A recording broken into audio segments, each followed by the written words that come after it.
What's happening with the YouTube? What's happening with the Poetic Mindset TV? Man, look, if you viewing this video, man, check this out, man. If you want anything to change in your life, you got to be the one that's going to change it. You got to be the one that's going to change it. I don't care if you young. I don't care if you old. I don't care if you a kid. I don't care if you black, Mexican, Asian, white, don't matter. If you want to change anything in your life, you're going to have to be the one to change it. And it's going to be very uncomfortable. It's going to be very uncomfortable to the point you're going to bag off and want to go right back to where you was before. So change comes with you. You understand what I'm saying? You are the reality. You understand what I'm saying? You got to really get in that mirror and you got to be the one that say, man, you know what? I'm going to change. I don't care if you got to pray to God, pray to Buddha, pray to Allah, pray to Jesus, whatever you need to do, but you going to have to be the one that put in some work. You understand what I'm saying? You gonna be the one gonna have to put in the work. Faith without work is dead, but work without faith is dead also. You understand what I'm saying? Like I said, faith without work is dead, but work without faith is dead. You feel what I'm saying? So, man, make that change, man. Make that change. You know that you need that change in your life, man. Do it, man, because ain't nobody else going to do it for you. You're going to be the one going to have to do it. I want to talk about this book today, man. It's about self-control. This is from, it's from the book Atomic Habits. It's from James Clear. Good book, great book. You understand what I'm saying? I actually know like some real live pimps who like apply these methods, you know, into their lives. You understand what I'm saying? So, but me, I didn't get it because of no pimp or whatever. I went to like, you know, I like going to the bookstore. I even got a library card, and I like going to the book. It's something about a place, man, about books, and it is very peaceful. You understand what I'm saying? Very peaceful in the book place. So I love going to the book place. Love going to the book place. So, man, one thing about it, man, I didn't like going to the bookstore. I didn't like to read or nothing like that. So I had to really make myself start reading. You know, I had to really get myself to the point that I start reading, that it was very hard, you know, because I didn't like to read at all. But, man, I can't go 2-3 days without reading. You understand what I'm saying? I can't go 2-3 days without reading. So, and it took me a little while, man. You know, I had to read, man, at least like an hour a day.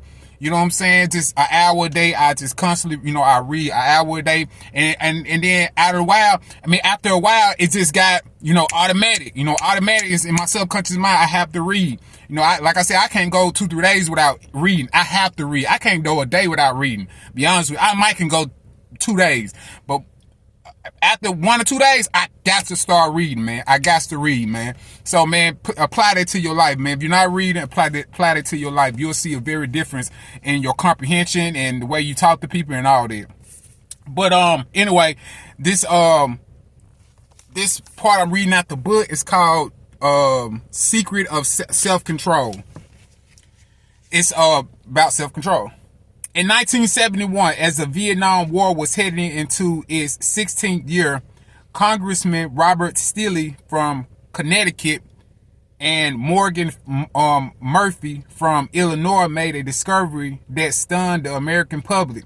While visiting the troops, they had learned that over 15% of U.S. soldiers stationed there were heroin addicts. Follow-up research revealed that 35% of the service members of Vietnam had tried heroin, and as many as 20% were addicted. The problem was even worse than they had initially thought. This discovery led to a flurry of activity in Washington, including the creation of Special Action Office of Drug Abuse Prevention under President Nixon to promote prevention and rehabilitation, and to track addict service members when they returned home.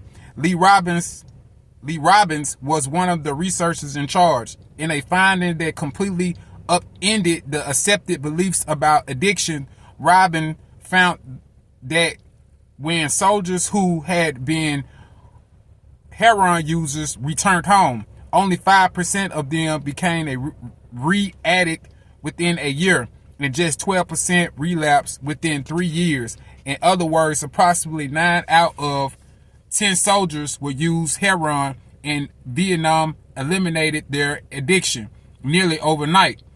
This finding contradicting the prevailing view at that time, which considering heroin addiction to be a permanent and irreversible condition. Instead, Robbins revealed that addiction was spontaneously dissolved if there was a radical change in the environment. In Vietnam, soldiers spent all day surrounded by cues triggering heroin use.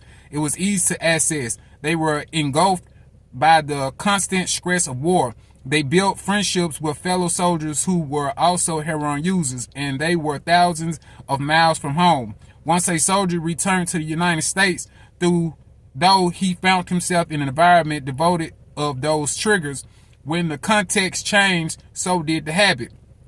Compare this situation to that typical drug user. Someone becomes addicted at home or with friends, goes to a clinic to get clean, which is devoured of all the environmental stimuli that promote their habit, then returns to their old neighborhood with all their previous cues that caused them to get addicted in the first place. It's no wonder that usually you see numbers that are the exact opposite of those in the Vietnam study. Typically, 90% of heroin users become addicted once they return home from rehab. The Vietnam studies ran counter to many of our cultural beliefs about bad habits because it challenged the conventional association of unhealthy behavior as a moral weakness. If you're overweight, a smoker, or an addict, you've been told your entire life that it's because of your lack of self-control. That's correct. Maybe even that you're a bad person. Right. The idea that a little bit of discipline will solve all our problems is deeply embedded in our culture. Recent research, however, shows something different.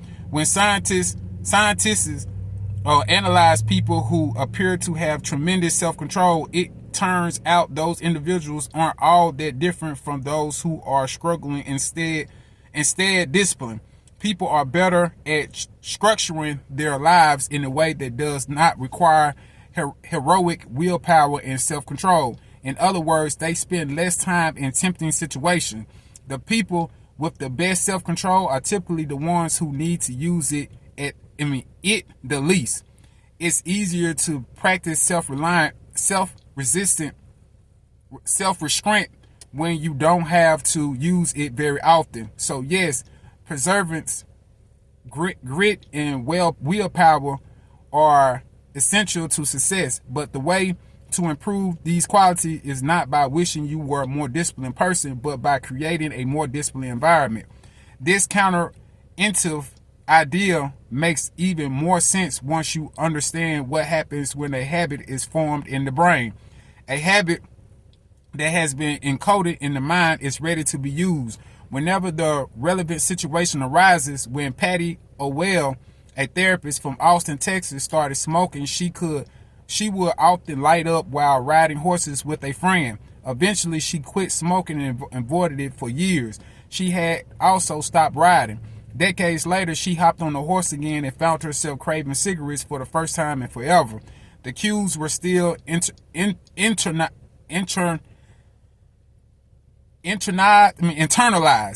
Sorry about that. Internalized. She just hadn't been exposed to them in a long time. Once a habit has been encoded, the urge to act follows whenever the environmental cues reappear. This is one reason behavior change techniques can backfire. Shaming obese people with weight loss presentations can make them feel stressed, and as a result, many people return to their favorite coping strategy, overeating. Showing practice of blackened lungs to smokers lead to higher levels of anxiety, which drives many people to reach for a cigarette. If you're not careful about cues, you can cause the very behavior you want to stop. Bad habits are autocatalytic.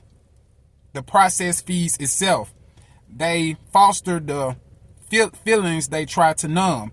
You feel bad, so you eat junk food. Because you eat junk food, you feel bad. Watching television makes you feel sluggish, so you watch more television because you don't have the energy to do anything else.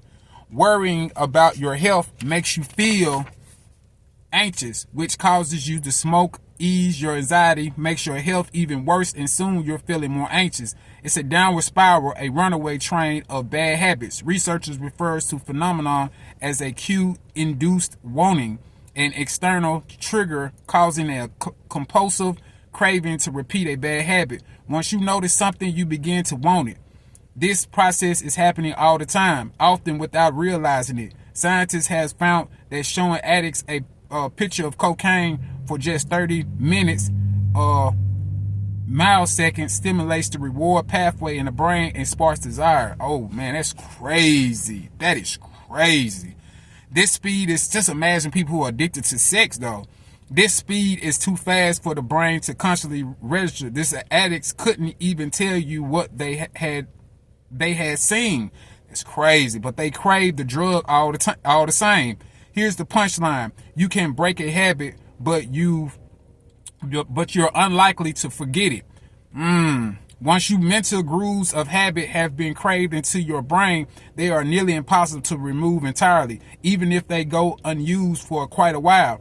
And the means that simply resisting temptation is an ineffective strategy. When people tell you resist temptation, it's an ineffective strategy. It is hard to maintain Zen attitude in a life filled with interruptions. It takes too much energy. It takes too much energy in a short run. You can choose to overpower temptation in the long run, but become a product of the environment that we live in. To put it bluntly, I have never seen someone constantly stick to positive habits in a negative environment. Right. So that's like, you know what I'm saying? It's like you trying to live positive, but it's like a guy that stay in a neighborhood full of gangbangers and, you know what I'm saying, full of drug use and violence and all that, and he's trying to be positive, you know what I'm saying? Then somebody just shoot his mama house up, and then you are expecting him to still be positive in this negative environment. Right. A more reliable approach is to cut bad habits off the source. One of the most practical ways to eliminate a bad habit is to reduce exposure to the cue that causes it.